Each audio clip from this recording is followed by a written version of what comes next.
राधे राधे दोस्तों।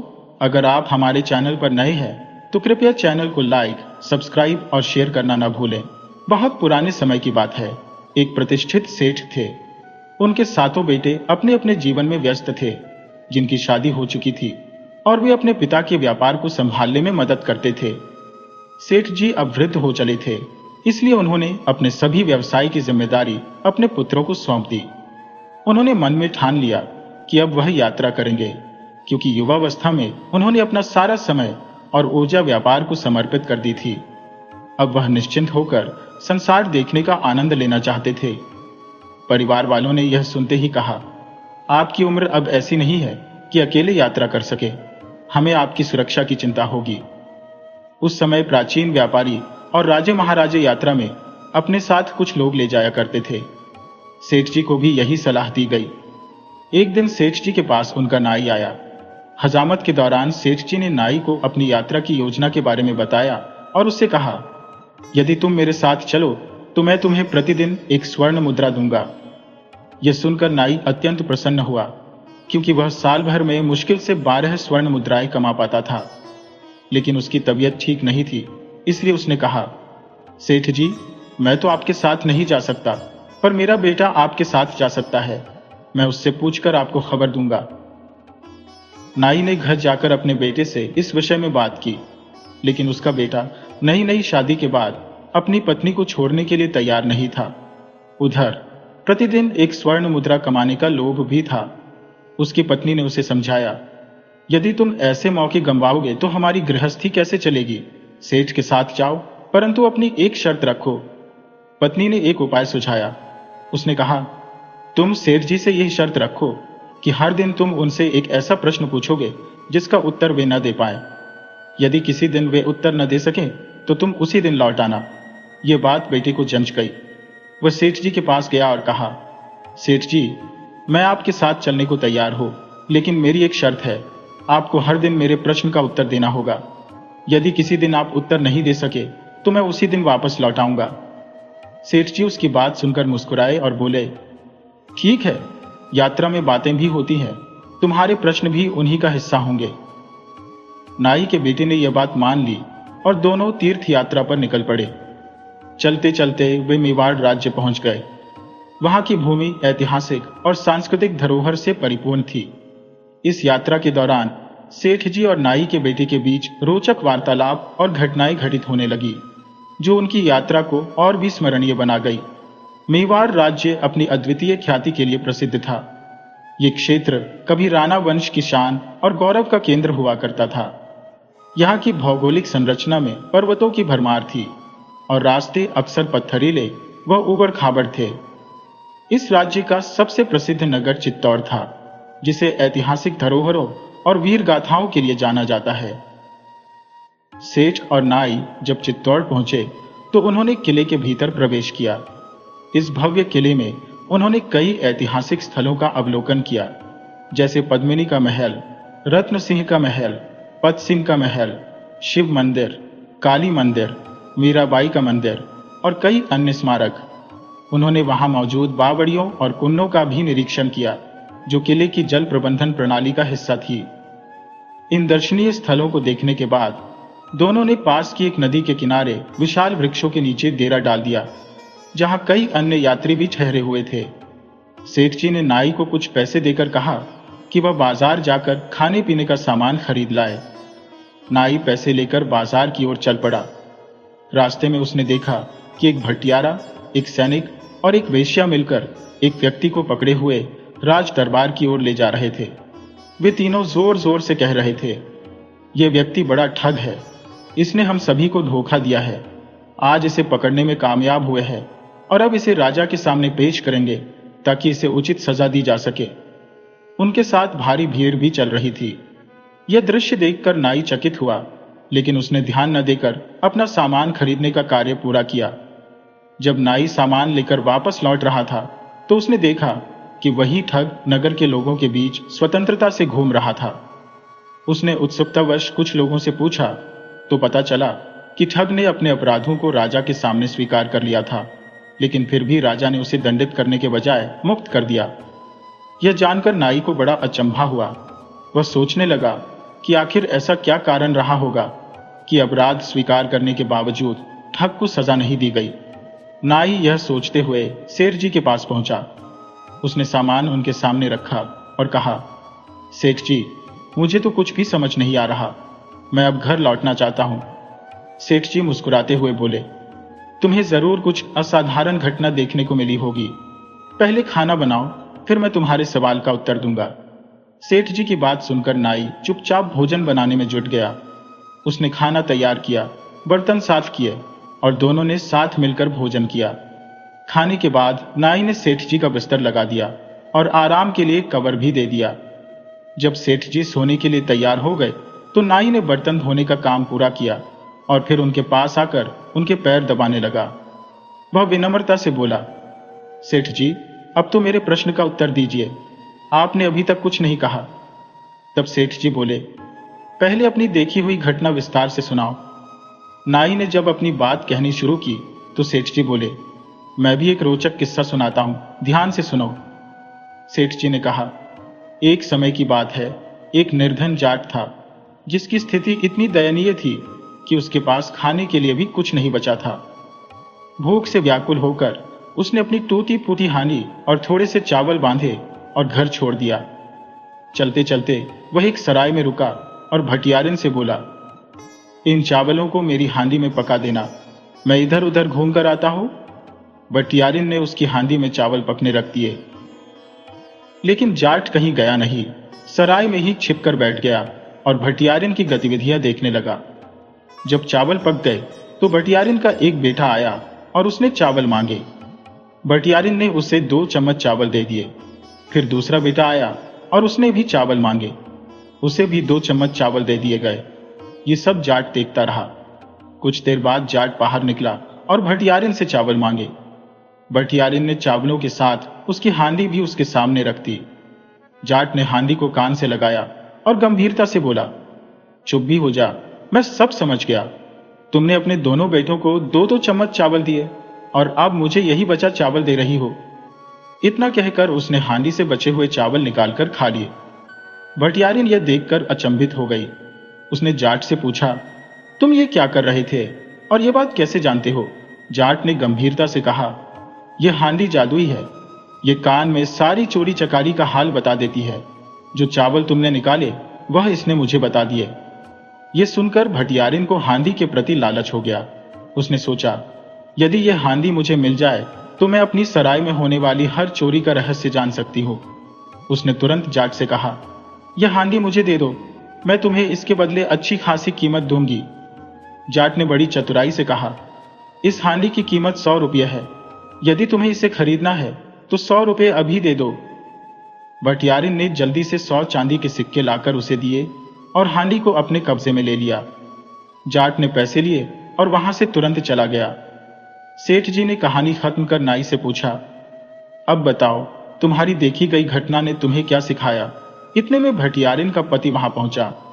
भटियारिन ने उत्साहपूर्वक उसे वह हंडिया दिखाते हुए कहा, मैंने इसे रुपये 100 में खरीदा है। पति ने यह सुनते ही क्रोधित होकर हंडिया को उठाया और जोर से जमीन पर दे मारा। हंडिया टुकड़े टुकड़े हो गई। भटियारिन ने उसे समझाने की कोशिश की और हंडिया की जादुई करामात के बारे में बताया कि यह चोरी चकारी की बातों का भेद खोल देती है। यह सुनकर भटियारिन का पति और अधिक उग्र हो गया और बोला, तुम्हें रुपये 100 में फूटी हंडिया बेचकर वह ठग तुम्हें मूर्ख बना गया। अब मैं उसे ढूंढकर उसके सारे पैसे वापस लाऊंगा। यह कहकर वह लाठी उठाकर ठग के पीछे जाने के लिए जंगल के रास्ते पर निकल पड़ा। उधर ठग रुपये 100 लेकर जंगल में ही जा रहा था। तभी एक भूखा रीछ उसे देखता है और तेजी से उसके पीछे दौड़ने लगा। ठग ने खुद को बचाने के लिए एक पेड़ की आड़ ले ली। रीछ ने पेड़ के दूसरी ओर से अपने हाथ बढ़ाए, लेकिन ठग ने बड़ी फुर्ती से रीछ के दोनों हाथ पकड़ लिए। अब दोनों पेड़ के चारों ओर घूमते रहे। ठग सोच रहा था कि अगर उसने रीछ के हाथ छोड़े तो वह उसे तुरंत मार डालेगा। ऐसी हालत में ठग ने अपनी जेब से रुपये 20 निकाले और उन्हें इधर उधर गिरा दिया। उसी समय घोड़े पर सवार एक फौजी जवान उधर से गुजरा। उसने यह विचित्र दृश्य देखा। रीछ और ठग पेड़ के चारों ओर घूम रहे थे। जवान को लगा कि रीछ इस आदमी को मार डालेगा। जवान ने अपनी बंदूक उठाई, लेकिन जैसे ही उसने गोली चलाने की तैयारी की, ठग चिल्लाया, रुको, यह रीछ मेरा पालतू है। ये मेरे आदेश पर काम करता है और पैसा निकालने में माहिर है।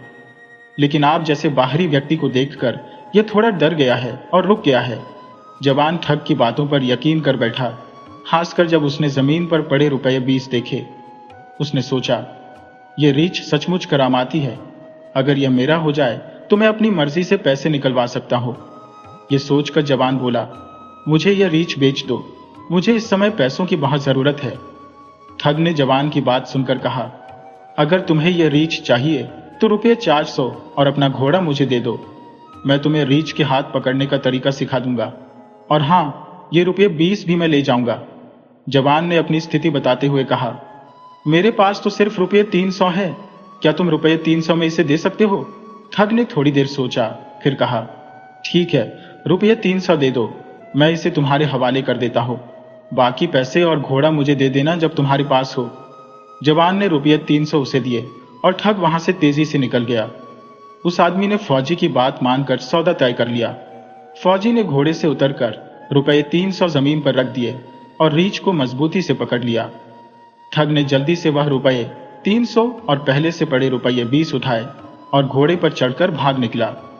फौजी अब रीछ के साथ पेड़ के चारों ओर घूमने लगा, लेकिन रीछ ने एक भी पैसा नहीं निकाला। धीरे धीरे उसे अपनी भूल का एहसास हुआ। वह समझ गया कि अगर रीछ को छोड़ देता है तो रीछ उसे मार डालेगा, और पकड़े रहने पर उसकी स्थिति और खराब होती जा रही थी। इतने में भटियारा वहां आ पहुंचा। उसने फौजी को समझाया, ये आदमी जिसने तुम्हारा घोड़ा और पैसा ले लिया बहुत बड़ा ठग है। इसने हमारे यहां भी रुपये 100 में फूटी हंडिया बेचकर ठगी की थी। सोचो, रीछ के पेट में रुपया कैसे आ सकता है?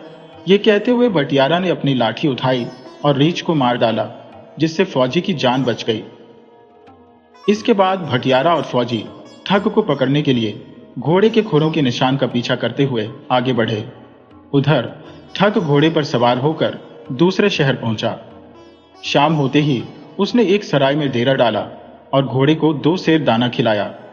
सुबह होने से पहले ठग ने घोड़े की लीद में रुपये 200 डाल दिए। जब सुबह सराय के मालिक ने लीद देखी तो ठग ने पानी मांगकर उसे धोना शुरू किया और उसमें से रुपये 200 निकालकर दिखाया।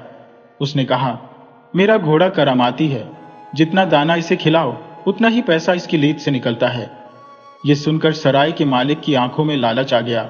उसने सोचा, अगर मैं ये घोड़ा खरीद लूं तो धन की कमी कभी नहीं होगी।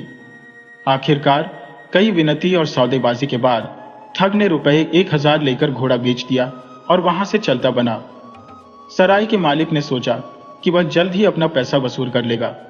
उसने घोड़े को 10 सेर दाना खिला दिया। ज्यादा खा लेने के कारण घोड़े का पेट फूल गया और वह मर गया। घोड़ा मरकर सराय के दरवाजे पर पड़ा रहा। उसी समय भटियारा और फौजी वहां से गुजरे। फौजी ने घोड़े को पहचान लिया और कहा, यह मेरा घोड़ा है, इसे ठग ने मुझसे छीना था। सराय के मालिक ने पूरी बात बताई कि ठग ने उसे यह कहकर रुपये 1000 में घोड़ा बेचा था कि यह करामाती है। फौजी ने कहा, यह घोड़ा मेरा है और इसमें कोई करामात नहीं थी। उस ठग ने हम सभी को मूर्ख बनाया है। अब हमें उसे ढूंढकर अपना पैसा वसूल करना होगा। इसके बाद भटियारा, फौजी और सराय के मालिक तीनों मिलकर ठग को पकड़ने के लिए निकल पड़े। भटियारा, फौजी और तबायर तीनों उस ठग की खोज में निकल पड़े। काफी भटकने के बाद उन्हें ठग उसी शहर में घूमता हुआ मिल गया। उन्होंने उसे पकड़ा, लेकिन जब वह अपनी गलती मानने को तैयार नहीं हुआ तो वे उसे राजा के न्यायालय में ले गए। सबसे पहले भटियारा ने अपनी बात राजा के समक्ष रखी। उसने कहा, महाराज, यह व्यक्ति ठग है। इसने मेरी पत्नी को एक फूटी हंडिया रुपये 100 में बेच दी और दावा किया कि यह हंडिया करामाती है और चोरों का पता बता सकती है। राजा ने ठग से पूछा, क्या भटियारा सही कह रहा है? ठग ने बड़ी शांति से उत्तर दिया, महाराज, मेरी हंडिया वास्तव में करामाती थी और चोरों का पता बता सकती थी। यदि आपको संदेह है तो आप उस हंडिया को मंगवाकर स्वयं जांच कर लें। भटियारा ने तुरंत कहा, महाराज, वह हंडिया तो मैंने गुस्से में फोड़ दी। ये सुनकर राजा बोले, यदि हंडिया ही नहीं है तो मैं इस पर न्याय कैसे करूं? इसके बाद फौजी ने अपनी फरियाद सुनाई। उसने कहा, महाराज, इस ठग ने मुझे रुपये 300 और मेरा घोड़ा ठग लिया। इसके बदले में इसने मुझे एक रीछ पकड़ने को दिया और कहा कि रीछ के पेट से धन निकलेगा। यह सब झूठ था। राजा ने ठग से पूछा, क्या यह सच है कि तुमने रुपये 300 लेकर फौजी को रीछ दिया?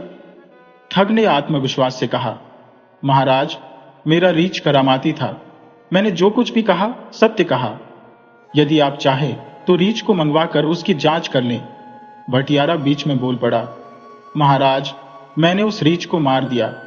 यदि मैं उसे नहीं मारता तो वह फौजी की जान ले लेता। मैंने रीछ को मारकर फौजी की जान बचाई।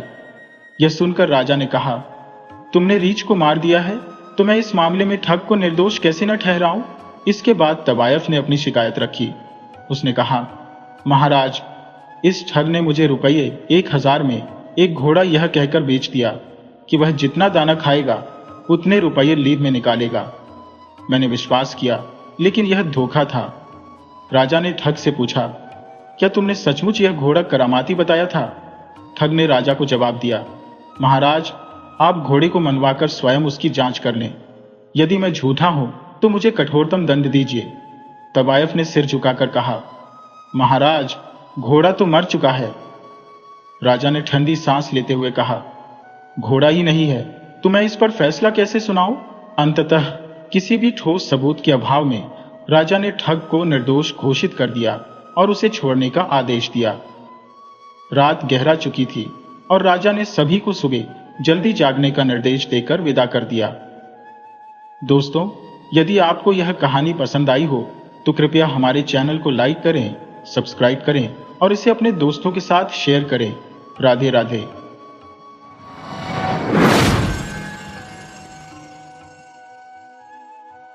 एक प्रतिष्ठित सेठ और उनकी धर्मपत्नी के 2 संतानें थी, एक पुत्र और एक पुत्री। पुत्री का नाम जोधाबाई था। परिवार संपन्नता में डूबा हुआ था और घर में धन धान्य की कोई कमी नहीं थी। किंतु काल चक्र के प्रभाव से एक दिन सेठ और सेठानी इस संसार से विदा हो गए। जब श्राद्ध पक्ष आरंभ हुआ तो सेठ के पुत्र ने अपनी पत्नी से कहा, मैं हरिद्वार जाकर श्राद्ध करूंगा। तुम्हारे ऊपर मेरी बहन को भोजन करवाने का दायित्व रहेगा। मैं पर्याप्त राशन, चावल, आटा और अन्य सामान छोड़ जा रहा हूं। तुम इन 15 दिनों में उसे यथासंभव भोजन करवाना। इतना कहकर वह हरिद्वार रवाना हो गया। किंतु उसकी पत्नी के मन में कपट उत्पन्न हुआ। उसने सोचा, भला अपनी देवरानी को क्यों भोजन करवाऊं, जब मेरी बहन पौधा को यह सम्मान मिल सकता है। यह सोचकर उसने अपनी बहन पौधा को घर बुला लिया। वही उसने जोधाबाई को कामकाज के लिए बुलाया ताकि श्राद्ध के बहाने उससे घर के सारे कार्य करवाए जा सके। जोधाबाई अब रोज जंगल से लकड़ी बटोरने का काम छोड़कर अपनी भाभी के घर आटा पीसने लगी।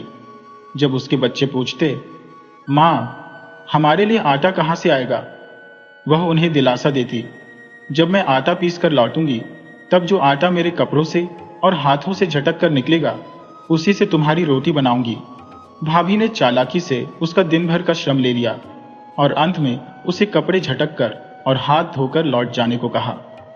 बेचारी जोधाबाई जब घर लौटी तो उसके बच्चों ने भूख से कराहते हुए दिन बिताया, क्योंकि कपड़ों और हाथों से झटके गए आटे से उनका पेट नहीं भर सकता था। वह गहरी वेदना में डूब गई और सोचने लगी, पहले तो लकड़ियों का गट्ठर बेचकर किसी तरह काम चला लेती थी, अब तो यह भी नहीं हो पा रहा। कुछ दिनों के पश्चात भाभी ने फिर उसे बुलाया और कहा, आज तुम्हारे माता पिता का श्राद्ध है, तुम्हें भोजन बनाने आना होगा। बच्चों ने अपनी मां से कहा, मां, उस दिन हम भूखे सो गए थे, क्या आज भी हमें यूं ही भूखा रहना पड़ेगा? जोधाबाई ने अपने बच्चों को आश्वस्त करते हुए कहा, नहीं, आज ऐसा नहीं होगा। आज तुम्हारे नाना नानी का श्राद्ध है। तुम नाली के पास अपने बर्तन रख देना, मैं देख लूंगी कि तुम्हारे लिए कुछ राह निकल आए। उसकी करुणा और मजबूरी दोनों एक साथ उसकी आंखों में छलक उठे, किंतु वह जानती थी कि अपने बच्चों को भूखा नहीं रख सकती। चावल के आटे से सने हाथों को जब मैं नाली में धोऊंगी तब तुम्हारे कुल्हड़ भर जाएंगे। उस पानी से मैं शाम को लौटकर रोटी बनाकर तुम्हें खिलाऊंगी। लड़के ने नाली के पास कुल्हड़ रख दिए। भाभी ने जोधाबाई से कहा, यह याद का काम है, इसलिए चावल को बर्तन में धो लो और आटे से सने हाथ भी बर्तन में ही धोना, नाली में हाथ मत धोना। जोधाबाई ने श्रम कर रसोई बना दी। फिर वह भाभी से बोली, भाभी सा, क्या अब मैं घर जा सकती हूँ? भाभी ने उत्तर दिया, हाँ जा सकती हो, लेकिन जब लकड़ियां लेकर आओगी तभी भोजन मिलेगा। बेचारी जोधाबाई नदी किनारे जाकर बैठ गई। न उसने लकड़ियां जुटाई और न भोजन के लिए घर लौटी। सांझ होते होते वह खाली हाथ घर आई। बच्चे पूछने लगे, माँ, नाली का पानी तो आया ही नहीं। जोधाबाई बोली, बेटा क्या करो, तुम्हारी मामी ने हाथ बर्तन में धुलवा दिए। जोधाबाई जाते जाते नदी किनारे से 7 कंकड़ उठा लाई। उसने उन कंकड़ों को हांडी में डालकर चूल्हे पर चढ़ा दिया। बच्चे भूख से बिलखने लगे और बोले, माँ, हमें बहुत भूख लगी है। जोधाबाई ने कहा, बेटा थोड़ा सब्र करो, जब ये कंकड़ उबल जाएंगे तब तुम्हें खाना दूंगी। बच्चे भूख से रोते रोते सो गए और जोधाबाई भी अपनी असहायता पर फूट फूट कर रोई। उसने मन ही मन सोचा, पहले जंगल से लकड़ियां लाती थी और बच्चों के लिए चने लाकर उन्हें खिला देती थी। अब यह जीवन कितना कठिन हो गया है। रोते रोते वह भी नींद के आगोश में चली गई। उधर पितरों की अमावस्या आ गई। हरिद्वार में उसका भाई तर्पण कर रहा था। तर्पण के दौरान जल में लाल बूंदें गिरने लगी। यह देखकर उसने ब्राह्मण से पूछा, पंडित जी, ये क्या हो रहा है? ब्राह्मण ने कहा, तुम्हारी बहन जो तुम्हारे कुल की सती है, भूखी है, इसीलिए जल लाल हो रहा है। भाई ने विरोध किया, पंडित जी, यह असत्य है। मैं अपनी पत्नी को कहकर आया था कि वह मेरी बहन को 15 दिन तक भोजन करवाए। ब्राह्मण ने उत्तर दिया, तुम मानो या न मानो, सत्य यही है। यह सुनकर भाई तर्पण छोड़कर घर लौटने लगा। रास्ते में वह एक पीपल के पेड़ के नीचे सो गया। पेड़ पर बैठे पितर आपस में बातचीत कर रहे थे। कोई कह रहा था, मैंने तो लापसी खाई है। दूसरा बोला, मैंने चक्की खाई है। किसी ने कहा, मैंने घेवर खाया है। लेकिन सेठ के पितर चुपचाप बैठे रहे। भीम सारे पितर इकट्ठा होकर सेठ और सेठानी से बोले, तुम दोनों क्यों मान हो? तुम्हारे घर में तो संपत्ति की कोई कमी नहीं, धन धान्य से भरपूर है, फिर भी तुम चुप क्यों हो? तुमने क्या खाया है? तब सेठ और सेठानी ने कहा, संपत्ति तो बहुत है, लेकिन हमारी बहन और बेटी को हमारे घर में आदर सम्मान नहीं मिलता, इस वजह से उन्होंने भोजन नहीं किया। यही कारण है कि हमें कुछ भी प्राप्त नहीं हुआ। नीचे सो रहा भाई ये सब सुन रहा था। पितर बोले, चलो हम सब तुम्हारी बेटी के घर चलते हैं। वे हाथ में एक मुसल, अनाज कूटने का औजार और कुछ चिट्ठियां लेकर 2 दबाई के घर पहुंचे। उन्होंने दरवाजा खटखटाया। अंदर से 2 दबाई की आवाज आई, मैं दरवाजा नहीं खोलूंगी, मैं और मेरे बच्चे भूखे हैं, सो रहे हैं, मुझे मत जगाओ। लेकिन पितरों ने जोर से दरवाजा खुलवाया। 2 दबाई ने अनमने भाव से दरवाजा खोला। पितरों ने घर में प्रवेश कर चारों कोनों में चक्कर लगाए। वे चिट्ठियां और मुसल के माध्यम से हर कोने को धन से भरने लगे। उन्होंने 2 दबाई को एक चिट्ठी थमाई और कहा, सुबह उठकर स्नान ध्यान कर चौका बर्तन साफ करना, फिर इस कढ़ाई में हमारी दी हुई चिक्की घुमाना, इससे तुम्हारे मनपसंद व्यंजन बन जाएंगे। तुम और तुम्हारे बच्चे तृप्त होकर भोजन कर लेना। पितरों ने यह भी कहा, कल तुम्हारे नाना का पिंडदान है, उसे विधि पूर्वक करना, ब्राह्मणों को भोजन कराना, तभी तुम्हारा घर समृद्धि से भर जाएगा। सुबह जब दिन चढ़ा, 2 दबाई ने उठकर स्नान किया, घर साफ किया और पितरों की दी हुई चिट्ठी कढ़ाई में घुमाई। आश्चर्यजनक रूप से कढ़ाई में 36 प्रकार के पकवान तैयार हो गए। उसने स्वयं भी भोजन किया और अपने बच्चों को भी खिलाया। उसने सोचा, पितरों ने सही कहा था, नाना के पिंडदान का विधि पूर्वक आयोजन करना आवश्यक है। फिर वह अपने भाई और भाभी को यह बात बताने गई। इसी बीच उसका भाई भी हरिद्वार से घर लौट आया था। 2 दादा भाइयों में से एक ने कहा, मैं नाम श्राद्ध का आयोजन कर रही हूं, अगर आप मेरे घर भोजन करने आएंगे? तो भाभी ने कहा, आ जाऊंगी, लेकिन अकेले नहीं, मेरा परिवार बहुत बड़ा है। 22 ने जवाब दिया, सभी को लेकर जरूर आना। नाम श्राद्ध के दिन भाभी अपने पूरे परिवार को लेकर चल पड़ी और बोली, चलो खाना खाने चलें। कल तो भूख से मर रही थी, पर आज सभी को दावत देकर गई हूं। यदि भोजन नहीं कराएंगे तो मेला देखकर लौट आएंगे। चलो तो सही। 2 दबाई को पितरों ने कहा। जैसे ही चिट्ठियां घुमा दी गई, बहुत सारा भोजन तैयार हो गया। भाभी के परिवार ने खूब आनंद से भोजन किया और मस्ती में डूब गए। भोजन करने के बाद सब घर लौट गए। दो दबाई ने घर की साफ सफाई की, खाया पिया और सो गई। अगले दिन भाभी के घर से फिर निमंत्रण आया। संदेश था, भाई साहब आप सभी को भोजन के लिए आना है। दो दबाई बच्चों को समझाकर साथ ले गई। ननिहाल में बच्चों से कहा, भोजन मत करना, मेवा निकाल कर खा लेना। बाई साहब भोजन के लिए गई। भाभी ने बिछाते सजाई और थालियों में अच्छे अच्छे व्यंजन परोसे। बाईसा ने कहा, एक और थाली लाओ भाभी। भाभी ने उत्तर दिया, ज्यादा भोजन नहीं है, इसमें से क्या निकालूंगी, आप तो खाओ। बाईसा ने अपने सारे गहने उतारकर खाली थाली में रख दिए और बोली, लो अब खाओ। भाभी हैरान होकर कहने लगी, भाई साहब आप क्या कर रहे हैं, ये तो पागलपन है। ननंद ने हंसते हुए कहा, हाँ भाभी, भाई साहब पागल हो गए हैं, ये भोजन नहीं कर रहे, गहनों की थाली भरकर दे रहे हैं। भाभी ने ताना मारा, कल तक माँ बाप के घर पर बर्तन साफ करवाते थे और आज ये दिन है। भाई ने सब सुना पर चुप रहा। घर लौटने पर अपनी पत्नी से बोला, तेरे पिता के घर में आग लगी है, कुछ ना कुछ देकर मदद करनी होगी। खाने के लिए उनके घर में अब दाना भी नहीं बचा था, पहनने को कपड़े तक नहीं थे। जब मैं वहां पहुंचा तो उन्होंने कहा कि अपने पति से गाड़ी लेकर आओ और उसमें सामान भर दूंगी। उनकी बोरी के ऊपर घी का चूरा रख दिया गया था। गुड़ की भेली और अन्य चीजों के ऊपर कपड़े रखे गए। एक कुल्हाड़ी उन्होंने अपने बेटे को दी और कहा कि इसे नाना जी को दे आना, लेकिन किसी से कुछ मत कहना। पति गाड़ी लेकर दो ढाबाई के घर चला गया। रास्ते में बेटे ने पूछा, पिताजी ये तो धूंधा बुआ का घर है, हम ननिहाल क्यों नहीं जा रहे। इस पर पिता ने डांटते हुए कहा, चुप बैठो। बेटे ने कहा, मुझे प्यास लगी है, और दरवाजा खटखटाने लगा। बहन ने दरवाजा खोल दिया। भाई ने गाड़ी में भरे हुए सामान को बहन के घर उतार दिया। गुड़ और घी के डिब्बे वहीं रख दिए और खुले पैसे बेटे से छीन कर बहन को दे दिए। बीती बातों के लिए क्षमा भी मांग ली। बेटा भागकर अपनी मां के पास गया और बोला, मामा पिताजी हमें नाना के घर नहीं ले गए, वह तो दूंदा बुआ के घर सामान ले गए। यह सुनकर भाभी जो झाड़ू निकाल रही थी अपनी छाती पीटने लगी। गेहूं की बोरियां, घड़े में रखा दूध और गुड़ की भेली का जिक्र करते हुए वह विलाप करने लगी। कुछ समय बाद पत्नी ने अपने पति से कहा, देखो जी मेरी आंखों में दर्द हो रहा है, मेरी बहन और भांजी को बुलाओ, उन्हें सफेद कपड़े पहनाकर लाओ, उनके सिर मुंडवाकर हाथ पैर काले करके गधे पर बैठा कर लाओ। जब मैं यह सब देखूंगी तभी मेरी आंखें ठीक होंगी। भाई की हरकतें भी कुछ कम अजीब नहीं थी। ससुराल पहुंचते ही वह उदास मुद्रा में एक कोने में बैठ गया। ससुराल वालों ने जब उसकी इस अनमनी दशा का कारण पूछा तो उसने कहा, आपकी बेटी की आंखों में भयंकर पीड़ा है।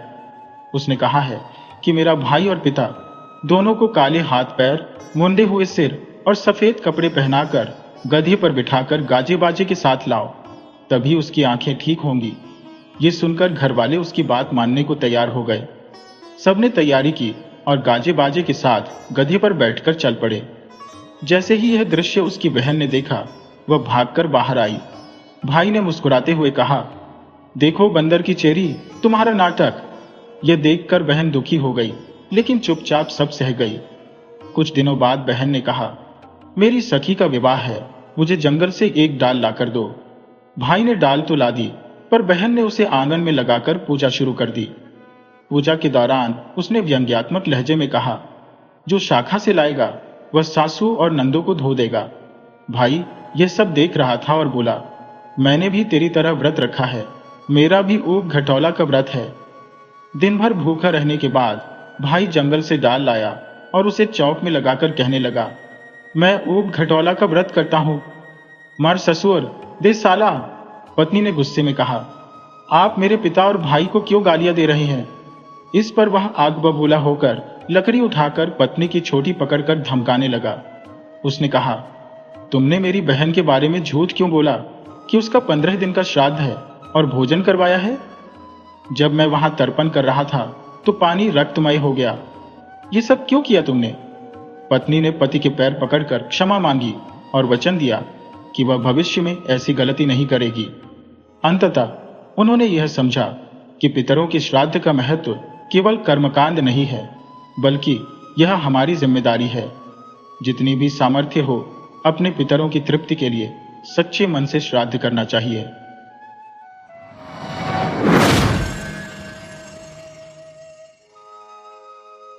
राधे राधे दोस्तों, आज हम आपको सुनाने जा रहे हैं एक बेहद रोचक और अनोखी कहानी। अगर आप हमारे चैनल पर नए हैं तो कृपया इसे लाइक करें, सब्सक्राइब करें और अपने दोस्तों के साथ शेयर करें। कहानी की शुरुआत तब होती है जब सेठ जी अपने नाई को एक यात्रा पर साथ ले जाते हैं। चलते चलते वे एक नगर में पहुंचते हैं और वहां एक उपयुक्त स्थान देखकर अपना डेरा डालते हैं। सेठ जी नाई से कहते हैं, लो, ये पैसे और बाजार जाकर जरूरत का सारा सामान खरीद लाओ। नाई बाजार से सामान खरीदकर लौट रहा होता है। तभी उसकी नजर एक पेड़ के पास लगी भीड़ पर पड़ती है। वहां कुछ सिपाही खड़े थे जो राजा के सेवक प्रतीत हो रहे थे। राजा भी वही मौजूद था। वह पेड़ एक नीम का था जो अंदर से खोखला दिख रहा था। राजा ने आदेश दिया और उस पेड़ में आग लगा दी गई। पेड़ जलते ही उसके अंदर से दर्द भरी आवाजें आने लगी। हाय बचाओ, मैं मर गया। यह सुनकर वहां मौजूद लोग हंसने लगे। नाई यह देखकर स्तब्ध रह गया। उसे समझ नहीं आया कि पेड़ के भीतर कोई भूत प्रेत था या वास्तव में किसी इंसान को जिंदा जलाया जा रहा था। इस अजीबोगरीब घटना ने नाई को सोचने पर मजबूर कर दिया। वह तय करता है कि इस पूरे वाकये की जानकारी सेठ जी को देनी चाहिए। नाई सेठ जी के पास लौटता है, लेकिन सेठ जी उसे देखकर कहते हैं, तुम आने में इतनी देर क्यों लगा बैठे? मुझे लगा कहीं तुम रास्ता तो नहीं भटक गए। इसी चिंता में मैं तुम्हारा इंतजार कर रहा था। नाई ने सामान उनके सामने रख दिया और कहा, सेठ जी, मैं रास्ता कैसे भटक सकता हूं? मैंने तो कई घाटों का पानी पिया है, लेकिन आज मुझे एक ऐसी अनोखी घटना देखने को मिली कि देर हो गई। सेठ जी मुस्कुराते हुए बोले, पहले भोजन बना लो। भूखे पेट कोई भी बात समझ नहीं आती। खाना खाओ, फिर मैं तुम्हारी बात ध्यान से सुनूंगा। नाई ने भोजन बनाया और सेठ जी को खिलाया। खाने के बाद दोनों बैठकर बातें करने लगे। नाई ने उस विचित्र घटना का पूरा विवरण सेठ जी को बताया। उसने कहा, सेठ जी, मैंने देखा कि राजा ने एक खोखले पेड़ को जलाने का आदेश दिया। जैसे ही पेड़ जलने लगा, उसके भीतर से मैं मर गया जैसी आवाजें आने लगी। लेकिन वहां मौजूद लोग हंस रहे थे। यह दृश्य मेरे लिए बहुत ही अजीब था। सेठ जी नाई की बातों को ध्यान से सुनते रहे, मानो किसी गहरे रहस्य को सुलझाने का प्रयास कर रहे हो। यह घटना मेरे लिए अत्यंत विलक्षण प्रतीत हुई। सेठ जी ने कहा, नाई, जरा ध्यानपूर्वक सुनो। एक नगर में मोहन और सोहन नामक दो घनिष्ठ मित्र रहते थे। दोनों का व्यापार अलग अलग था। मोहन ईमानदारी की मिसाल था और उसके कर्मचारी भी सच्चाई के पथ पर चलते थे। उसने अपने व्यवसाय की शुरुआत मात्र 1000 से की थी, लेकिन एक ही वर्ष में उसने 50,000 का लाभ कमा लिया। इसके विपरीत सोहन की आदतें सही नहीं थी। वह आलसी और कपटपूर्ण स्वभाव का था।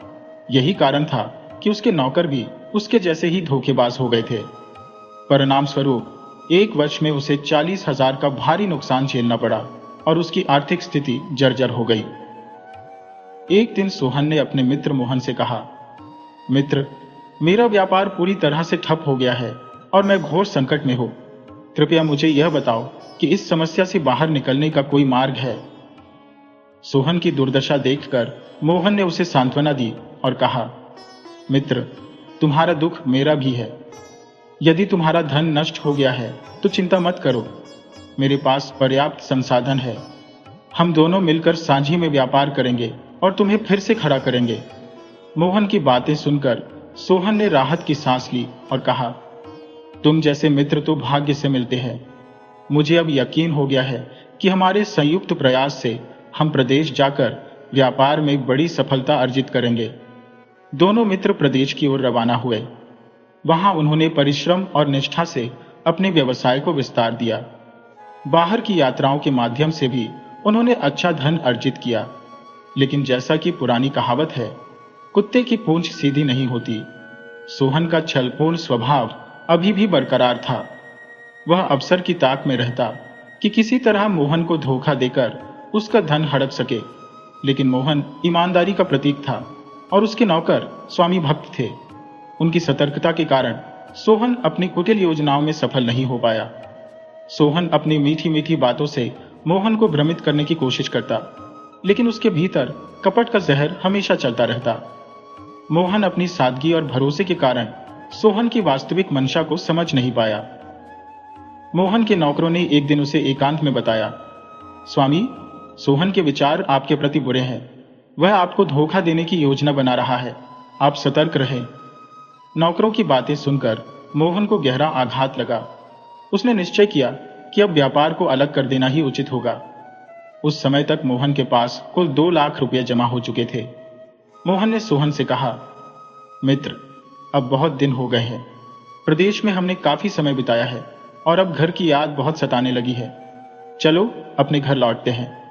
दोनों मित्र प्रदेश छोड़कर घर की ओर चल पड़े। सोहन ने मोहन से कहा, मित्र, आपकी जो भी इच्छा है वह मेरे लिए सर्वोपरि है। आपके साथ जो भी भक्तजन है, मैं भी उनके साथ चलने को तैयार हूं। सोहन की यह बात सुनकर मोहन ने कहा, हे मित्र, ईश्वर और भाग्य ने हमें यहाँ बहुत बड़ा सहारा दिया है। हमने मिलकर यहाँ 2 लाख रुपए का व्यापारिक लाभ अर्जित किया है। अब हम दोनों मित्र इस धन को समान रूप से बांटेंगे और घर जाकर कुछ समय शांति से बिताएंगे। लेकिन सोहन ने उत्तर दिया, धन बांटने की इतनी जल्दी क्यों? चलो घर पहुंचकर ही इसे विभाजित कर लेंगे। मोहन इस पर सहमत हो गया और दोनों अपना धन लेकर अपने नगर की ओर चल दिए। नगर पहुंचते ही मोहन सोहन के घर गया, क्योंकि रास्ते में पहले सोहन का मकान पड़ता था। वहां कुछ देर ठहरने के बाद मोहन ने सोहन से धन बांटने की बात की। सोहन ने टालते हुए कहा, मित्र, इतनी जल्दी क्या है? रात है, कल दिन में आराम से बांट लेंगे।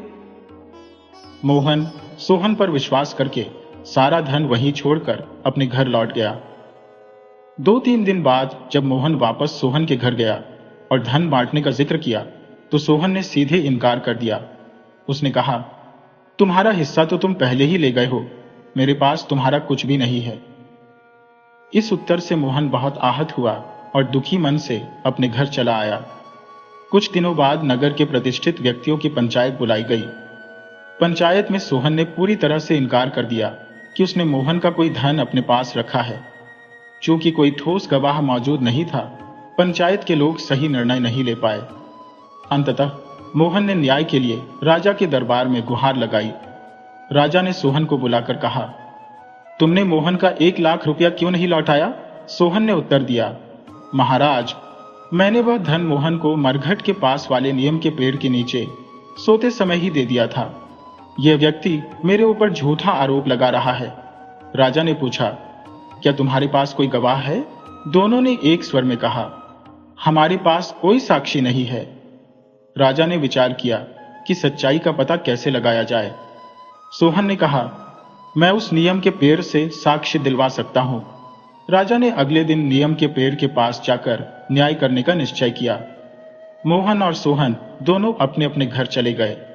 घर पहुंचते ही सोहन ने अपने पिता को सारी योजना बताई और उन्हें रात में नीम के पेड़ की खोखल में छिपा दिया। उसने निर्देश दिया, जब राजा आपसे पूछें तो कह देना कि मैंने मोहन को 1 लाख रुपये वही दिए थे। अगले दिन राजा, मोहन, सोहन और अन्य दरबारियों के साथ नीम के पेड़ के पास पहुंचे। राजा ने पेड़ से पूछा, सच बताओ, क्या सोहन ने मोहन को यहाँ 1 लाख रुपये दिए थे? पेड़ से आवाज आई, हाँ, उसने रुपये यही दिए थे। मोहन ने तुरंत आवाज पहचान ली और राजा के कान में कहा, महाराज, यह आवाज सोहन के पिता की है। राजा ने यह सुनते ही सोहन की धूर्तता समझ ली। उन्होंने पेड़ में आग लगाने का आदेश दिया। आग लगते ही सोहन का पिता भीतर से चीखने लगा और जलकर मृत्यु को प्राप्त हुआ।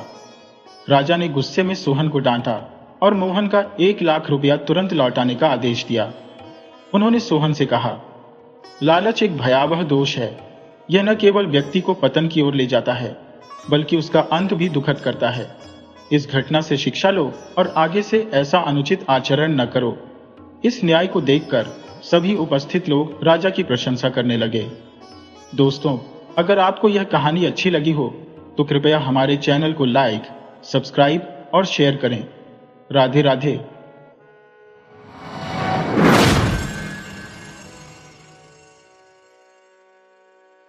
बहुत समय पहले की बात है। एक छोटे से गांव दीनापुर में दो किसान भाई गंगाधर और श्रीधर रहते थे। उनमें से एक गरीब था और दूसरा अमीर। अमीर भाई श्रीधर गांव छोड़कर नगर में जा बसा था। वहां उसकी शानदार हवेली थी और वह शहर का एक प्रतिष्ठित व्यापारी था। लेकिन गरीब भाई गंगाधर गांव में ही रहकर एक छोटे से जमीन के टुकड़े पर हल चलाकर किसी प्रकार से अपना जीवन व्यतीत कर रहा था। उसके परिवार में उसकी बीवी और बच्चे थे। कभी कभी तो उसके घर में खाने के लिए रोटी का एक टुकड़ा भी नहीं होता था और बच्चे भूख से बिलखते रह जाते। एक दिन गंगाधर ने अपनी पत्नी से कहा, अब मुझसे इन बच्चों को रोते और बिलखते हुए देखा नहीं जाता। क्यों ना मैं नगर जाकर अपने बड़े भाई से कुछ सहायता की प्रार्थना करूं। मैं भी आपसे यही कहना चाहती थी। स्वामी, जेठ जी जरूर आपकी मदद करेंगे। जाइए, ईश्वर आपकी यात्रा सफल करें, पत्नी ने उत्तर दिया। गरीब गंगाधर अपने भाई से मिलने के लिए नगर की ओर चल पड़ा। जब वह अपने भाई श्रीधर के घर पहुंचा तो श्रीधर एक स्वार्थी किस्म का आदमी था। गंगाधर को देखकर वह बिल्कुल भी खुश नहीं हुआ। मन में सोचने लगा, जरूर गंगाधर किसी मतलब से आया होगा, वरना आज तक तो कभी मुझसे मिलने नहीं आया। छोटे भाई ने आते ही कहा, पाए लागो भैया। ठीक है, ठीक है। कैसे आना हुआ तुम्हारा? श्रीधर ने बेमन से पूछा। गंगाधर ने अपनी व्यथा सुनाते हुए कहा, बड़े भैया, इस समय मुसीबत के वक्त मेरी मदद करो। मेरे पास अपने बीवी बच्चों को खिलाने के लिए रोटी का एक टुकड़ा भी नहीं है। उन्हें कई कई दिनों तक भूखा रहना पड़ता है। अरे भाई, मैं तो खुद इस समय दुखी हूं। सारा कारोबार ठप पड़ा है। लेकिन खैर, अब तुम आ ही गए हो तो मैं तुम्हें निराश कैसे लौटा सकता हूं। इसके बाद बड़ा भाई मक्कारी पूर्ण स्वर में कहने लगा, देखो भाई, मदद की जरूरत तुम्हें भी है और मुझे भी। यदि तुम मेरी मदद करोगे तो मैं भी तुम्हारी मदद अवश्य करूंगा। मेरे से जो कुछ बन पड़ेगा मैं करने को तैयार हूं। भैया, तुम कितने अच्छे हो, गंगाधर ने कहा। दरअसल मुझे घर में काम करने के लिए एक आदमी की जरूरत है। मेरा नौकर कुछ दिनों के लिए छुट्टी पर गया है। क्या तुम एक सप्ताह के लिए मेरे यहां पर काम कर सकते हो? भाई की बात सुनकर गंगाधर कुछ सोच में पड़ गया। तब श्रीधर ने कहा, अरे भाई, किस सोच में पड़ गए? जवाब तो दो। बेचारा गंगाधर हां करने के सिवाय और कर भी क्या सकता था। वह कहने लगा, मैं तैयार हूं भैया। शाबाश, तो फिर तुम अभी से काम पर लग जाओ। ज्यादा काम नहीं है, सिर्फ कुएं से पानी लाना है, लकड़ी चीरना है, आंगन में झाड़ू लगाना है और बाकी समय घोड़ों की देखभाल करनी है। बस इतना थोड़ा सा ही काम है, तुम्हें रोज करना है। बेचारा गंगाधर सुबह से लेकर शाम तक घर के कामों में लगा रहता। इस तरह से एक सप्ताह पूरा हो गया। तब उसने अपने भाई से कहा, मैंने आपका कहा कर दिया। भैया, अब मुझे विदा कीजिए। पता नहीं मेरे बीवी बच्चे किस हालत में होंगे। ठीक है, ठीक है, मैं जानता हूं तुमने 7 दिनों में मेरा थोड़ा बहुत काम कर दिया है, लेकिन मुफ्त में नहीं। और फिर बुरा सा मुंह बनाते हुए श्रीधर ने जेब से 20 आने निकालकर गंगाधर की ओर बढ़ाते हुए कहा, यह लो 20 आने, तुम्हारी सप्ताह भर की मजदूरी। इन पैसों को गुलछर्रे में मत उड़ा देना। भैया, केवल 20 आने?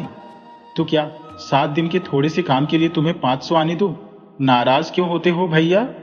ना होने से तो यह 20 आने भी अच्छे हैं। अच्छा, प्रणाम। अब मुझे आज्ञा दीजिए। लेकिन गंगाधर अभी जाने के लिए द्वार की ओर पलटा ही था कि कुछ याद आते ही श्रीधर उसे टोकते हुए बोला, अरे हाँ भाई गंगाधर, एक बात तो तुमसे कहनी भूल ही गया। अगले सप्ताह तुम मेरे यहां पर मेहमान होगे, क्योंकि अगले सप्ताह मेरा जन्मदिन है और तुम्हें अवश्य आना है। साथ में अपनी पत्नी को भी लेते आना। यह सुनकर गंगाधर बहुत ही खुश हुआ और मन ही मन में सोचने लगा, कितना भला है मेरा भाई। मैं बेकार ही इन्हें गलत समझ रहा था। भला कोई बड़ा आदमी ऐसे मौके पर अपने छोटे और हाल रिश्तेदारों को भी बुलाता है। जरूर आऊंगा, मेरी पत्नी सुनेगी तो प्रसन्न हो उठेगी। गरीब गंगाधर ने घर पहुंचकर वह 20 आने अपनी पत्नी को देते हुए कहा, इसे संभालकर खर्च करना, भाग्यवान गेवान, वरना 2 दिनों में ही भूखे मरने की नौबत आ जाएगी। बस केवल 20 आने? इतने दिनों के बाद लौटे तो वह भी केवल 20 आने लेकर? भला इससे क्या होगा? क्या जेठ जी ने तुम्हारी कोई मदद नहीं की? तब गंगाधर ने सारी कहानी अपनी पत्नी को कह सुनाई।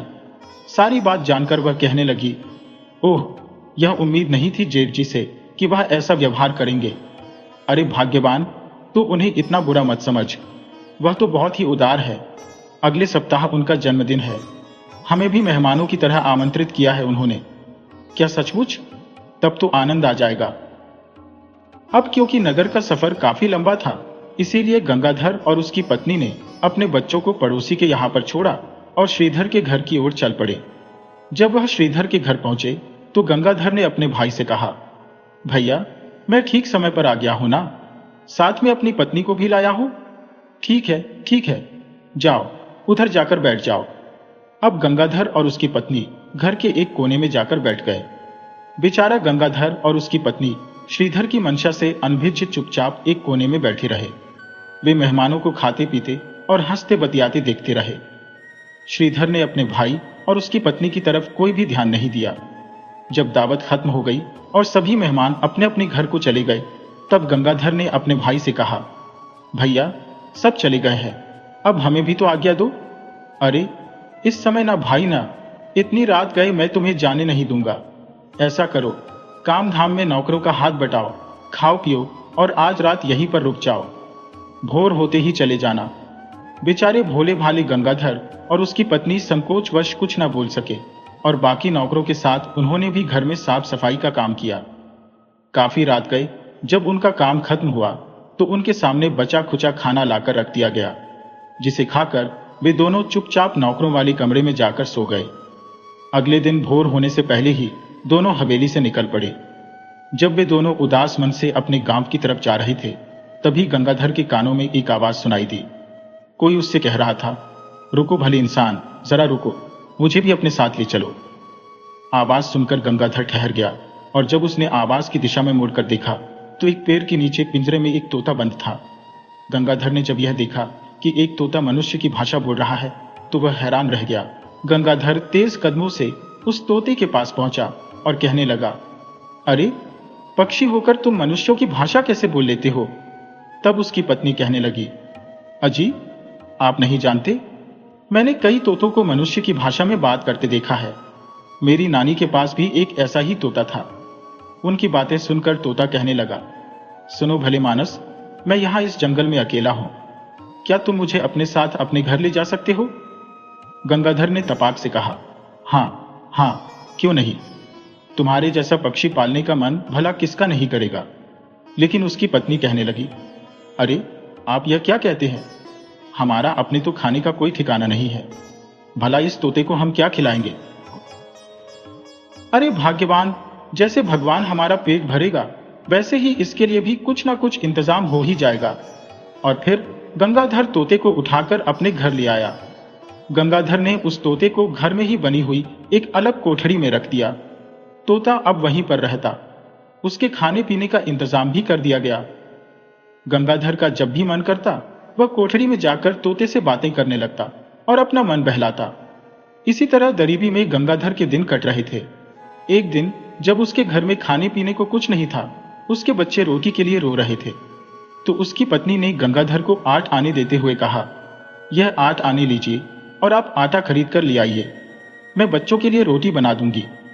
गंगाधर, जो अपनी गरीबी के कारण बहुत ही दुखी था, उसने पैसे लिए, लेकिन बाजार जाने से पहले वह तोते की कोठरी में गया। तोते ने उसे मायूस देखकर कहा, अरे भले मानस, तुम इतने मायूस क्यों दिखाई देते हो? गंगाधर ने उसे अपनी मायूसी का कारण बताते हुए कहा, क्या बताऊं भाई, कुछ समझ में नहीं आता, क्या करूं और क्या ना करूं। ये 8 आने मेरे पास है, मैं इसका आटा लेने जा रहा हूं ताकि बच्चों का पेट भर सकूं। उसकी बात सुनकर तोता कहने लगा, अरे भाई, दुखी और उदास होने से परेशानी खत्म नहीं होती। तुम आज ऐसा करो कि आज तुम शराब खाने चले जाओ और थोड़ी सी शराब पीना, फिर देखना कोई ना कोई रास्ता निकल आएगा। शराब खाने? लेकिन शराब पीने के लिए पैसे कहां से आएंगे? अरे, ये जो 8 आने तुम्हारे पास है, इसी से काम चल जाएगा। लेकिन इसका तो मैं आटा लेने जा रहा हूं।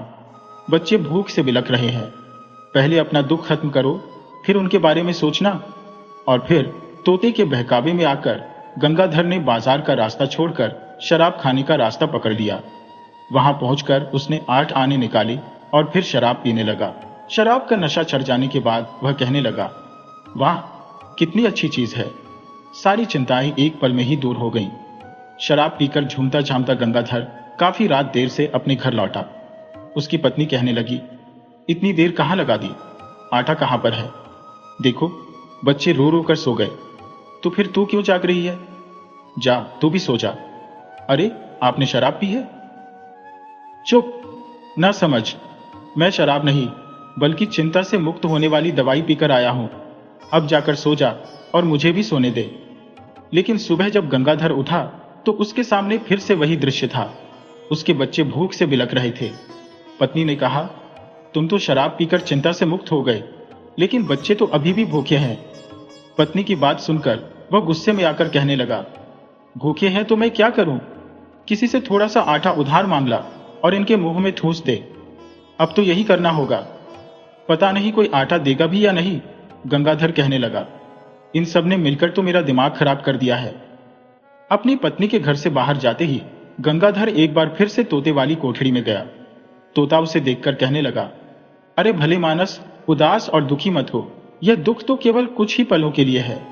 जाओ शराब खाने और थोड़ी सी शराब पी लो, फिर देखना कल की ही तरह तुम्हारी सारी चिंताएं दूर हो जाएंगी। लेकिन पीने के लिए मेरे पास अब पैसा नहीं है। अरे भाई, तुम्हारे घर में जो पीतल की हांडी रखी है वह कब काम आएगी? तुम वह हांडी लो, उसे बाजार में बेच दो, जो पैसे मिले उससे शराब पी लो। तोते के बहकावे पर गंगाधर की बुद्धि एक बार फिर से भ्रष्ट हो गई। उसने हांडी को बाजार में बेचा और बच्चों को रोता हुआ छोड़कर शराब खाने शराब पीने पहुंच गया। उस रात भी जब गंगाधर शराब पीकर अपने घर लौटा तो उसकी पत्नी अपना माथा पीटकर कहने लगी, हे भगवान, यह तो आज फिर से शराब पीकर आए हैं। चुप हो जा, ओ मूर्ख, अगर पी भी है तो अपने पैसों की पी है। और फिर गंगाधर खर्राटे भरता हुआ सो गया। अब तो जैसे रोज का यही नियम था। अगली सुबह जब उसकी पत्नी फिर से बच्चों के खाने का इंतजाम करने के लिए घर से बाहर गई तो गंगाधर तोते की कोठड़ी में गया। तोते ने कहा, क्यों भाई, आज तुम उदास क्यों हो? गंगाधर ने कहा, कारण तो तुम्हें मालूम ही है, घर में खाने के लिए कुछ भी नहीं है। तोता एक बार फिर से उसे शराब पीने के लिए उकसाने लगा। थोड़ी सी पी लो गंगा भाई, जब दिमाग ठीक से काम करेगा तभी दुखों से छुटकारा पाने का कोई उपाय आएगा। कहते तो तुम ठीक हो भाई, लेकिन अब शराब पीने के लिए पैसे कहां से आएंगे? अरे पैसे की क्या जरूरत है, तुम्हारे पास तुम्हारे बैल है ना, बस वही काफी है। क्या, मेरे बैल? गंगाधर ने तुरंत अपने बैलों को खोलकर उन्हें बाजार में बेच दिया और फिर से वह शराब खाने पहुंच गया। अब उसके पास इतने पैसे थे कि वह पूरे एक हफ्ते तक आराम से शराब पी सकता था। शराब पीकर जब वह अपने घर पहुंचा तो पत्नी चिल्लाने लगी, अरे बैल बेचकर भी शराब पी आए? आपकी बुद्धि को क्या हो गया है? बैल ही बेचे हैं ना, तुम्हें तो नहीं बेच दिया। जाकर सो जा, अच्छे भले दिमाग को खराब मत कर।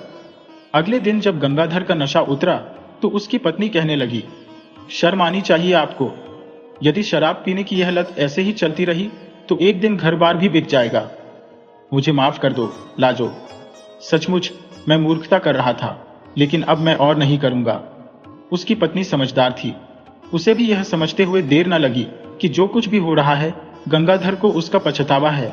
इसीलिए वह उसको समझाते हुए कहने लगी, अब जो होना था वह हो चुका, लेकिन आप आइंदा ऐसा कुछ भी मत कीजिएगा। ठीक है भाग्यवान, आज से ही मैं खेतों में काम करूंगा, किसी के बैल उधार मांगकर खेतों में काम शुरू करता हूं।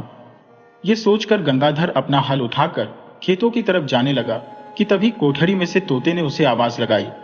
जब वह तोते के पास पहुंचा तो तोता कहने लगा, क्यों भाई गंगाधर, आज तुम शराब पीने नहीं जाओगे?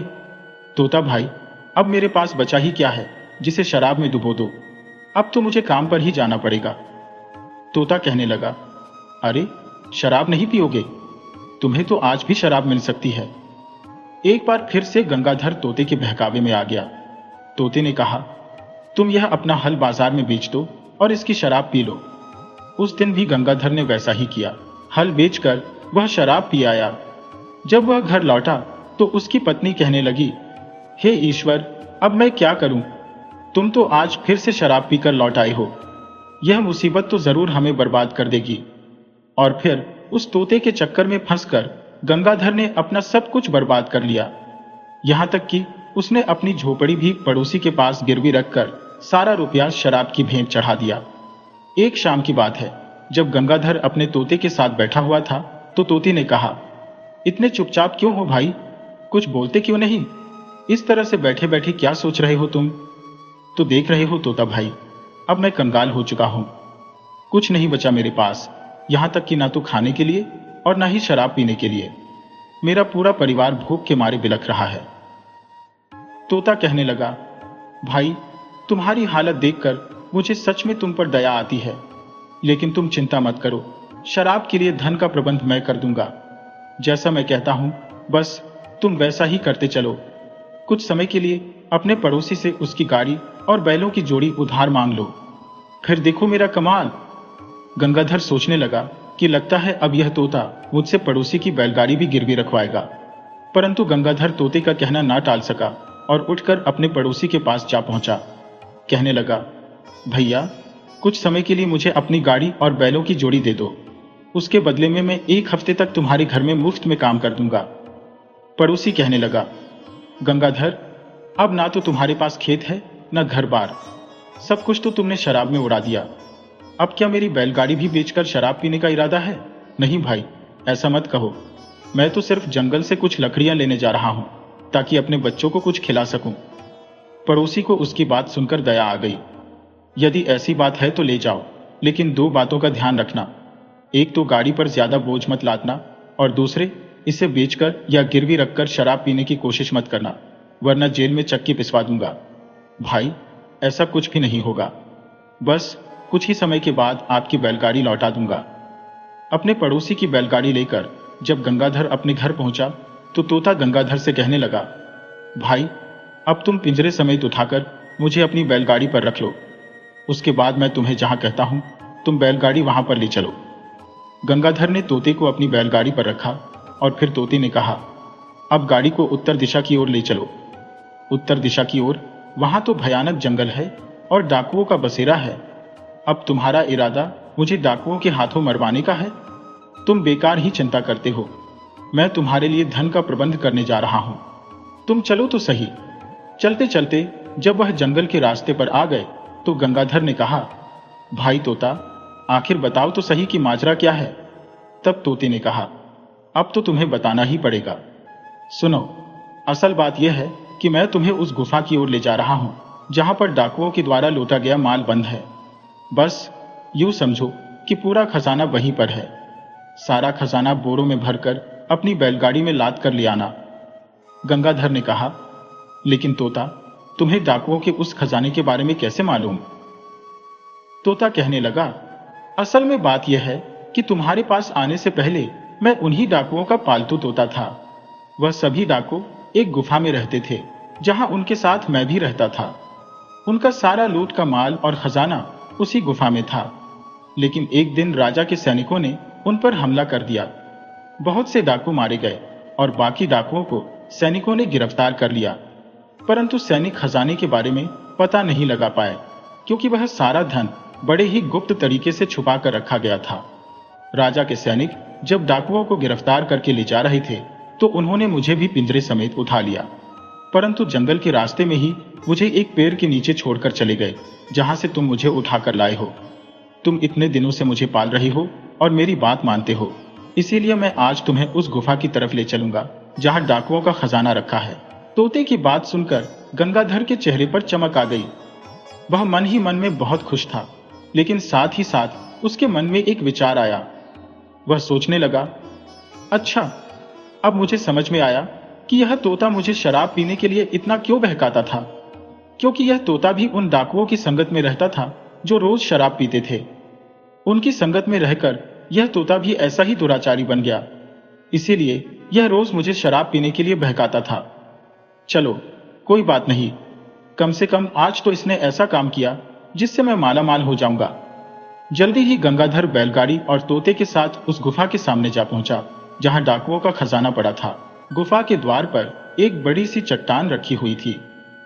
तोते ने गंगाधर से कहा, अब तुम अपनी पूरी ताकत लगाकर इस चट्टान को यहां से हटाओ, जिससे गुफा का मुंह खुल जाएगा। गुफा के अंदर कम से कम 100 फरलांग आगे जाकर दाहिनी तरफ एक अंधेरा कोना है जहां पर बड़े बड़े 5 संदूक रखे हैं जिनमें अपार धन दौलत और अशर्फियां पड़ी हैं। तो चलो मेरे दोस्त, देर मत करो, किसी तरह से इस चट्टान को हटाओ और मेरी बताई हुई जगह पर पहुंचकर खजाना ले लो। गंगाधर ने अपनी पूरी शक्ति लगाकर चट्टान को एक तरफ सरका दिया। गुफा का द्वार नजर आने लगा। गंगाधर ने तोते को अपने साथ लिया और गुफा में प्रवेश कर गया। अंधेरी गुफा में वह आगे बढ़ता रहा। कुछ फरलांग आगे जाने पर ध्यान से देखने पर उसे दिखाई दिया कि सचमुच कुछ संदूक रखे हुए थे। संदूक खोले तो उनमें हीरे, जवाहरात और अशर्फियां भरी हुई थी। गंगाधर ने तोते को एक तरफ रखा और बड़े बड़े बोरों में सारा खजाना भरने लगा। एक एक करके वह बोरे अपनी बैलगाड़ी में रखता रहा। जब आखिरी बोरा उठाकर वह गुफा से बाहर आने लगा तो तोता कहने लगा, अरे भाई गंगाधर, खजाने से भरा हुआ आखिरी बोरा भी तुम ले जा रहे हो? परंतु तुम मुझे भूल गए क्या? मुझे भी तो अपने साथ लेते चलो। गंगाधर एक कुटिल मुस्कान चेहरे पर लाकर कहने लगा, अरे तोते, बस अब तुम्हारा काम यहीं तक था। तुम्हारा काम खत्म हो गया। मैं तुम्हें अपने साथ लेकर नहीं जाऊंगा। अब तुम इसी पिंजरे में बंद इस गुफा में पड़े रहना। अगर मैं तुम्हें अपने साथ ले गया तो तुम फिर से मुझे शराब पीने के लिए उकसाओगे और यह जो इतना सारा धन मिला है यह भी मैं शराब में उड़ा दूंगा। लेकिन ऐसी गलती अब मैं दोबारा नहीं करूंगा। डाकुओं के साथ रहते रहते तुम्हारी बुद्धि भी भ्रष्ट हो चुकी है, जो अब किसी भी तरह से पवित्र नहीं हो सकती। इतना कहकर गंगाधर ने वह आखिरी बोरा उठाया और गुफा से बाहर जाने के लिए चल दिया। पीछे से वह तोता चिल्लाता रहा कि मुझे यहां पर मत छोड़ो, अपने साथ ले जाओ। परंतु गंगाधर पर इसका कोई असर नहीं हुआ। वह गुफा से बाहर आया और उसने चट्टान से गुफा का मुंह बंद कर दिया। खजाने से भरे हुए बोरे लाद कर वह रात के अंधेरे में अपने गांव, अपने घर के बाहर पहुंचा। दबे पांव उसने दरवाजा खटखटाया। उसकी पत्नी ने जब दरवाजा खोला तो वह धीमी आवाज में कहने लगा, भाग्यवान, मेरी बात ध्यान से सुनो। इन बोरों में बेशुमार खजाना भरा है। मैं चुपचाप इन्हें घर के अंदर रख रहा हूं। बिना किसी आवाज के मेरी सहायता करो। दोनों पति पत्नी ने मिलकर वह सारा खजाना अपने घर के अंदर कर लिया। जब सारा काम खत्म हुआ तो गंगाधर ने सारी बात अपनी पत्नी को बताई और यह भी बताया कि किस तरह से वह तोते के बहकावे में आकर शराब की लत में पड़ गया था। लेकिन अब तोते को भी उसने ठिकाने लगा दिया और यह बेशुमार खजाना भी उसका हो गया। सारी बात जानकर उसकी पत्नी बहुत ही खुश हुई। उस दिन के बाद गंगाधर की गरीबी दूर हो गई। उसने अपना व्यापार शुरू किया, अपने लिए एक अच्छा घर बनाया। अब गंगाधर सेठ गंगाधर बन चुका था। सेठ गंगाधर अब सुखपूर्वक अपने परिवार के साथ जीवन बिता रहा था।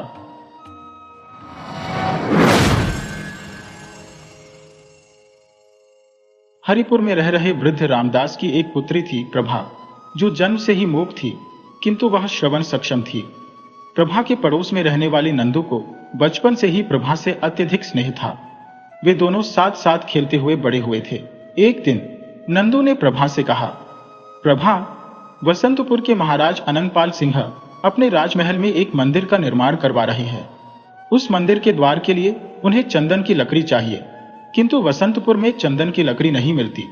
मैं चंदन की लकड़ियां इकट्ठा कर रहा हूं और कुछ महीनों बाद वसंतपुर जाकर महाराज अनंतपाल सिंह को ऊंचे दामों पर चंदन की लकड़ी बेचकर बहुत सारा धन अर्जित कर लूंगा। तब तुम मुझसे विवाह करोगी प्रभा? प्रभा ने कोई उत्तर नहीं दिया। नंदू की बात सुनकर वह वहां से चली गई। अपने घर पहुंचकर वह सोचने लगी, नंदू बहुत गरीब है, जंगल से लकड़ियां काटकर लाता है और उन्हें बेचकर अपना और अपनी मां का पेट पालता है। वह मुझे कैसे सुखी रख सकेगा? दूसरी ओर नंदू भी बहुत उदास हो गया। वह सोचने लगा, प्रभा ने मेरी बात का कोई उत्तर नहीं दिया। मैं तो उसके संकेतों की भाषा भी समझ लेता हूं। वह नहीं जानती कि मैं उससे कितना प्रेम करता हूं। काश मैं उसे समझा सकता कि मैं उसे कभी कोई तकलीफ नहीं होने दूंगा।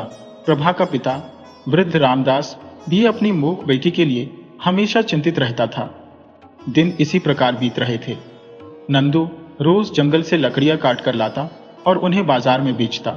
एक दिन वृद्ध रामदास जब अपने खेतों से लौटकर अपनी झोपड़ी में आया तो उसकी तबीयत बहुत खराब हो गई। प्रभा ने देखा कि उसका पिता बहुत बीमार है तो वह नंदू को बुलाकर घर लाई। नंदू ने जब रामदास की तबीयत खराब देखी तो वह तुरंत वैद्य जी को बुलाकर लाया, किंतु वैद्य जी की औषधियों का रामदास पर कोई विशेष प्रभाव नहीं पड़ा। अंततः एक दिन रामदास ने प्रभा से कहा, प्रभा बेटी, अब मैं नहीं बचूंगा। मैं चाहता था कि तेरी शादी कर दूं और फिर चैन से मरूं, परंतु मेरे मन की बात मेरे मन में ही रह जाएगी। मगर मेरे जाने के बाद तू घबराना मत। पड़ोस के गांव राजापुर में मेरा तांत्रिक मित्र शंखनाद रहता है।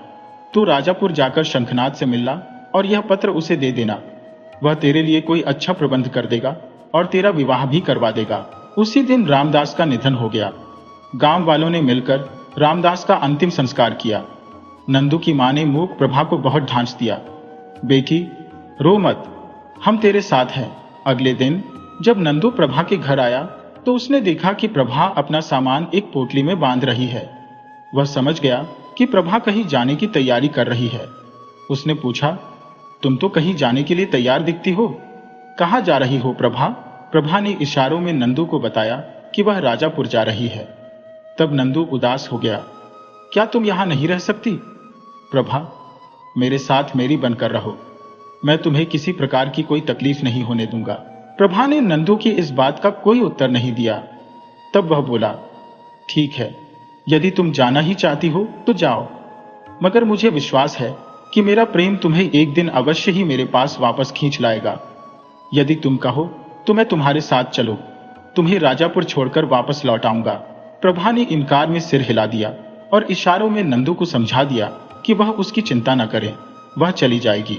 जब प्रभा राजापुर पहुंची तो वहां का दृश्य देखकर वह बहुत डर गई। असल में राजापुर में पिछले 2 दिनों से एक महामारी फैली हुई थी, जिसके कारण कई गांववासी मर चुके थे। हर जगह मृत्यु का तांडव देखकर प्रभा एक जगह पर रुक गई। उसे एक झोपड़ी में किसी के कराहने की तेज आवाज सुनाई दी। वह झोपड़ी के अंदर गई तो देखा कि बिस्तर पर एक वृद्ध व्यक्ति लेटा हुआ था। वह बोला, बेटी, तुम कौन हो? इस समय तुम मेरे लिए साक्षात देवी बनकर आई हो। असल में प्रभा यह नहीं जानती थी कि अनजाने में वह अपने पिता के मित्र तांत्रिक शंखनाद के यहां आ पहुंची है। वह व्यक्ति बोला, मैं तांत्रिक शंखनाद हूं बेटी। एक समय था जब मैं दुनिया को चमत्कार दिखाया करता था, पर आज लकवे का शिकार होकर लाचार पड़ा हूं। क्या तुम थोड़ी सी तकलीफ कर सकती हो? वह सामने कमंडल में जो जल रखा हुआ है उसे मेरे मुंह में डाल दो। प्रभा ने कमंडल उठाया और तांत्रिक शंखनाद के पास पहुंची। लेकिन यह क्या? तांत्रिक शंखनाद तो पहले ही मर चुका था। प्रभा ने देखा कि वह मर चुके हैं। अब वह सोचने लगी, अब मैं कहां जाऊं और क्या करूं? प्रभा को बहुत प्यास भी लग रही थी। अपनी बेचैनी और प्यास को कम करने के लिए वह कमंडल का जल पीने लगी और सारा जल पी गई। तभी झोपड़ी में एक व्यक्ति ने प्रवेश किया और बोला, इतनी सुंदर छोकरी! सरदार, जल्दी आओ, देखो तो यहाँ एक छोकरी है। असल में राजापुर गांव में अचानक महामारी फैलने की वजह से गांव के लोग अपनी जान बचाने के लिए जल्दी जल्दी में अपना सारा सामान छोड़कर भाग गए थे। ऐसे समय में बिना किसी विरोध के अधिक से अधिक माल हासिल करने की उम्मीद में खूंखार डाकुओं का गिरोह राजापुर आ पहुंचा था। अपने दल के एक डाकू की आवाज सुनकर उनका सरदार दुर्जन सिंह तांत्रिक शंखनाद की झोपड़ी में आ पहुंचा। सरदार ने कहा, देखो कितनी सुंदर कन्या है, हम इसे अपने साथ ले चलते हैं। प्रभा जोर से चिल्लाई, नहीं। अगले ही क्षण वह सोचने लगी, अरे मेरे मुंह से आवाज कैसे निकल आई? मैं तो गूंगी थी। डाकुओं का सरदार बोला, सुंदरी, चुपचाप हमारे साथ चलो, वरना तुम्हारी खैर नहीं है। प्रभा ने सोचा, ओह, मैं सचमुच बोलने लगी हो। लगता है वह कमंडल का जल चमत्कारी था। लेकिन प्रभा के बार बार चिल्लाने पर भी डाकुओं का सरदार नहीं माना और उसे पकड़कर जबरदस्ती ले जाने लगा। तब प्रभा ने चिल्लाकर कहा, छोड़ दो मुझे, भगवान करें तेरी टांगे टूट जाएं, तेरी आंखें फूट जाएं। इतना कहते ही डाकुओं का सरदार लंगड़ा हो गया और उसकी आंखों की रोशनी चली गई।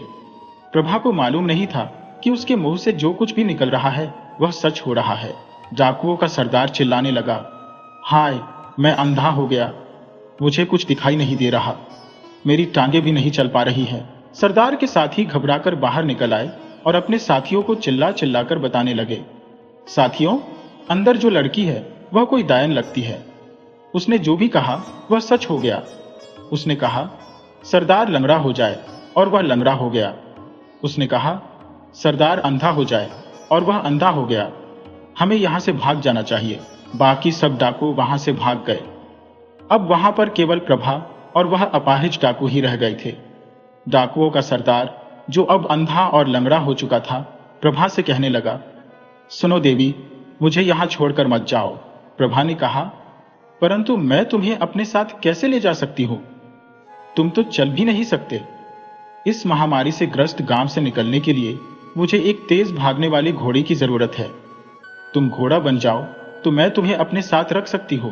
प्रभा की बात पूरी होते ही डाकुओं का सरदार एक घोड़े में बदल गया। प्रभा ने सोचा, वाह, यह तो कमाल हो गया। इसके बाद वह घोड़े पर सवार हो गई और उस गांव से बाहर चल पड़ी।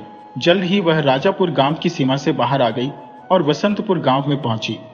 वहां चारों तरफ सन्नाटा छाया हुआ था। प्रभा ने सोचा, ऐसा लगता है जैसे मैं किसी मुर्दों की बस्ती में आ गई हूं। इतने मकान हैं, पर सबके दरवाजे बंद हैं। कहीं कोई आदमी दिखाई नहीं दे रहा। परंतु रात हो गई है। रात को सफर करना ठीक नहीं है। यहीं किसी घर में शरण लेकर विश्राम करना ही ठीक रहेगा। यह सोचकर उसने एक घर का दरवाजा खटखटाया। किसी ने डरते डरते